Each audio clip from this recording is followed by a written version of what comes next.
mengambil satu kesimpulan, berharap kepada pimpinan ormas, tokoh-tokoh Islam ini bersama dengan Bapak Presiden dalam satu barisan untuk bersama-sama memperjuangkan perdamaian di Timur Tengah, terutama juga meredakan ketegangan. Jangan sampai perang terjadi antara Iran dengan Amerika serta akan berdampak terhadap gejolak di Timur Tengah. Intinya Pak Presiden bersama 7 pemimpin negara yang tergabung dalam kelompok 8 itu menginginkan adanya perdamaian. Jangan sampai perang berlarut-larut terutama di Iran maupun di kawasan Teluk dan sebagainya. Sehingga apapun kondisinya perang Amerika-Iran, kondisi peta geopolitik, kita tetap kuat bersatu, solid, tidak mudah dipecah belah, dan yang penting semua yang dilakukan Presiden adalah untuk kepentingan nasional. Pemirsa, pemerintah memproyeksikan pertumbuhan ekonomi kuartal 1 2026 bisa mencapai 5,5% hingga 5,6%. Pertumbuhan ekonomi pada kuartal pertama tahun ini akan ditopang penyaluran tunjangan hari raya untuk ASN serta bonus hari raya untuk ojek online. Pemerintah memproyeksikan pertumbuhan ekonomi kuartal 1 2026 bisa mencapai 5,5% hingga 5,6%. Angka tersebut lebih tinggi dari capaian pertumbuhan ekonomi pada kuartal 4 tahun lalu yang mencapai 5,39%. Menurut Menko Bidang Perekonomian Erlangga Hartarto, pertumbuhan ekonomi pada kuartal pertama tahun ini akan ditopang penyaluran tunjangan hari raya untuk ASN, pegawai pemerintah dengan perjanjian kerja, TNI Polri hingga pensiunan yang nilainya naik 10% dari tahun lalu, serta bonus hari raya untuk ojek online. Erlangga berharap dengan adanya dua stimulus tersebut dapat meningkatkan konsumsi rumah tangga selama periode lebaran dan secara langsung mendongkrak pertumbuhan ekonomi nasional. Kemudian kenaikan THR ASN juga tahun ini 10% lebih besar. Sehingga tentunya kami berharap pertumbuhan ekonomi di kuartal pertama ini akan lebih tinggi dibandingkan Q4 yang lalu. Jadi kita mentargetkan antara 5,5 sampai 5,6. Seperti diketahui, pemerintah telah mengalokasikan anggaran sebesar 55 triliun rupiah untuk tunjangan hari raya ASN pegawai pemerintah dengan perjanjian kerja, TNI Polri hingga pensiunan. Nilai tersebut naik 10% dari anggaran tahun lalu yang mencapai 49 triliun rupiah. Sementara itu, bonus hari raya untuk tahun ini yang mencapai 220 miliar juga naik 50% dibandingkan tahun lalu, sekitar 110 miliar rupiah. Dari Jakarta, Tim Liputan IDX.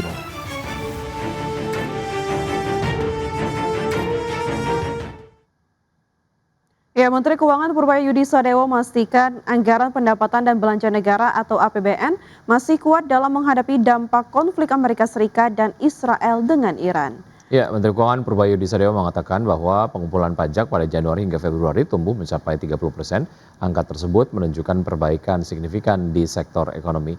Selain itu, stabilitas fiskal dan moneter yang menjadi penting saat ini tetap terkendali dengan kepercayaan pasar yang masih tinggi. Sementara terkait dengan potensi kenaikan harga minyak dunia, Purbaya memastikan kenaikan harga minyak saat ini yang menembus $90 Amerika per barel masih dapat ditanggung oleh keuangan negara. Namun demikian, pemerintah telah menyiapkan berbagai langkah antisipatif seperti menyiapkan realokasi anggaran, menjaga stok energi nasional tetap aman, serta memastikan kebijakan subsidi tetap tepat sasaran agar beban fiskal tidak meningkat secara tidak terkendali.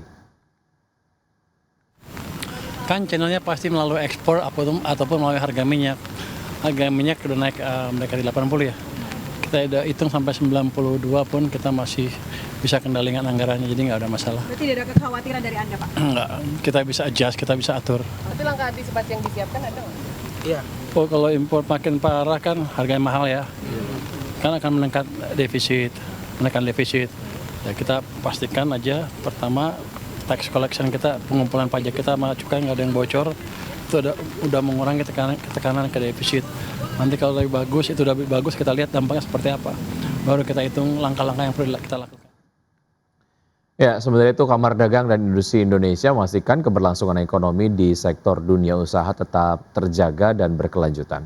Pasalnya, menurut Ketua Umum Kamar Dagang dan Industri Indonesia atau Kadin, Anindya Bakri, kondisi global sedang bergejolak dapat mempengaruhi produktivitas industri segala sektor. Untuk itu, Kadin berharap pemerintah dan dunia usaha swasta terus melakukan akselerasi pertumbuhan di semua sektor potensi perekonomian nasional. termasuk terus memperkuat daya saing industri dan memperluas akses lapangan pekerjaan baru. Ketua Umum Kadin ini optimis bahwa Indonesia bisa melewati tantangan geopolitik dan geoekonomi akibat perang Amerika Serikat Israel terhadap Iran, yang langsung berdampak terhadap lonjakan harga minyak dunia. Dari dunia usaha tentunya kami kompak sesama dunia usaha untuk menenangkan para konstituen kita untuk bisa menjaga tentunya lapangan kerja, itu yang paling penting, dan juga memberikan kepercayaan kepada para pengusaha baik yang besar, menengah maupun kecil, bahwa kondisi ekonomi bersama pemerintah kita jaga sebaik mungkin. Mungkin itu yang paling penting ya, karena kita lihat di satu sisi tentunya kita mesti menjaga semua pertumbuhan lah, dari pertumbuhan, inflasi, tapi lain sisi juga istilahnya dana interbank itu masih ada. Nah, tinggal bagaimana menyalurkannya dengan baik. Saya rasa sih seperti itu, kita dengarkan dulu ya. Ya, berikutnya Indonesia secara keseluruhan telah mencapai swasembada beras, ayam, dan telur. Ya, selain itu Indonesia juga memiliki kapasitas produksi yang kuat. Dalam acara pelepasan ekspor 545 ton produk unggas senilai 18,2 miliar rupiah ke Singapura, Jepang, dan Timor Leste, Menteri Pertanian Andi Amran Sulaiman menegaskan posisi industri perunggasan nasional yang tidak hanya telah swasembada ayam dan telur, tetapi juga mulai memperluas ekspansi ke pasar global. Menurutnya, kini Indonesia telah mencapai swasembada beras, ayam, dan telur, serta memiliki kapasitas produksi yang kuat. Untuk itu, pemerintah mengendalikan surplus melalui mekanisme penyerapan domestik, termasuk pemanfaatan pada program makan bergizi gratis, serta memperluas akses ekspor.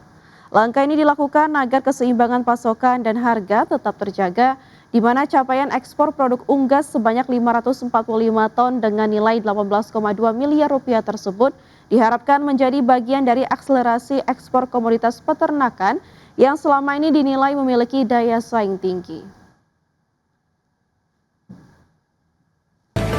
Sekarang ini kita sudah swasembada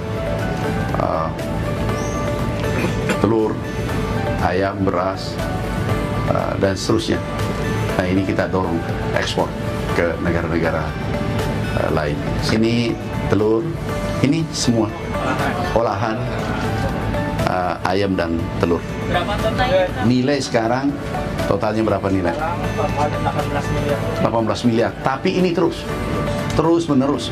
Ini hari ini aja terus kita ekspor. Untuk ayam, telur sudah swasembada dan ekspor.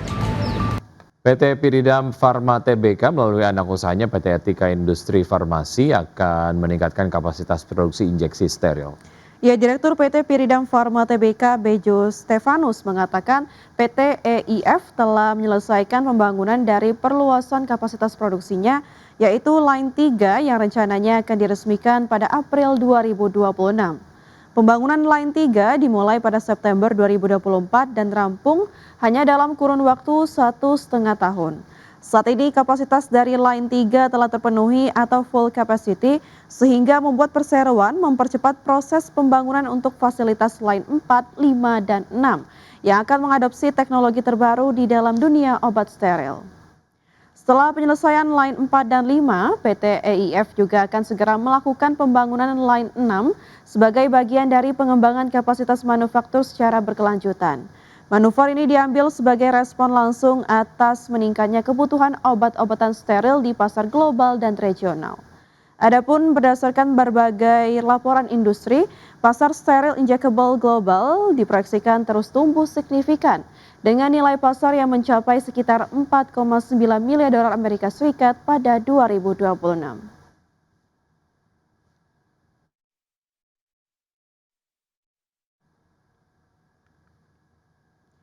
Pemirsa, laba bersih emiten batubara PT Bayan Resources Tbk atau BIAN turun pada akhir tahun 2025.